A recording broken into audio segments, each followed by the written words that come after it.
Once we've been practicing for a while, once we've sort of got a reasonable meditation practice, it can be a really important practice to seek solitude for spells.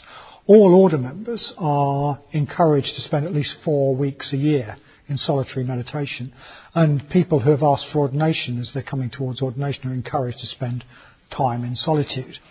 It's a great way to learn a lot about yourself when you just spend time on your own with your own mind. Meggia learnt a lot about himself from his experience in the mango grove. He might not have liked it, but he learnt a lot about himself.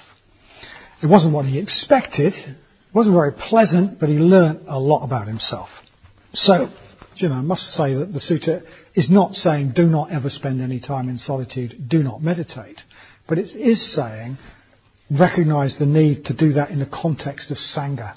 Recognize the need to do that. In some sense, Sangha's got to be primary.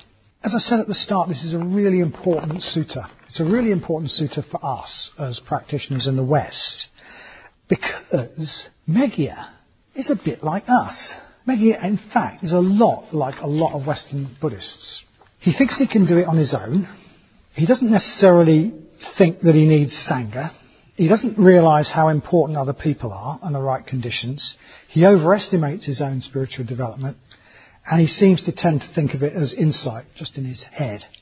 He sees the goal in very self-centred terms about him and his insight and his meditation, which is a bit like there is that tendency in a lot of Western practitioners, because we do come from this rather individualistic culture, that we see it as about me, me, me. Me, me, me Buddhism.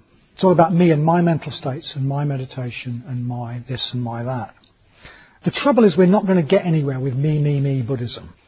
Yeah, being about me, me, me is what most of us are most of the time. It's the sort of state of imprisonment in an ego that is normal for immature humanity. But it's that Buddhism is trying to take us beyond. It's trying to take us beyond this constant focus on me, me, me. What we need isn't me, me, me Buddhism. It's us, us, us Buddhism. We need us, us, us Buddhism because we all need Sangha to get anywhere. If we don't create Sangha, we're doomed spiritually.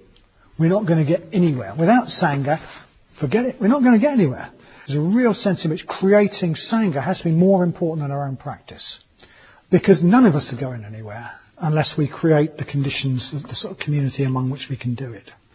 And we also need us, us, us Buddhism, because this is the only sort of Buddhism that is going to lead us out of the prison of our separate selfhood to heart's release. As long as it's about me, me, me, the heart is stuck in me, me, me. When it's about us, us, us, we're starting to open the heart. We're starting to release the heart.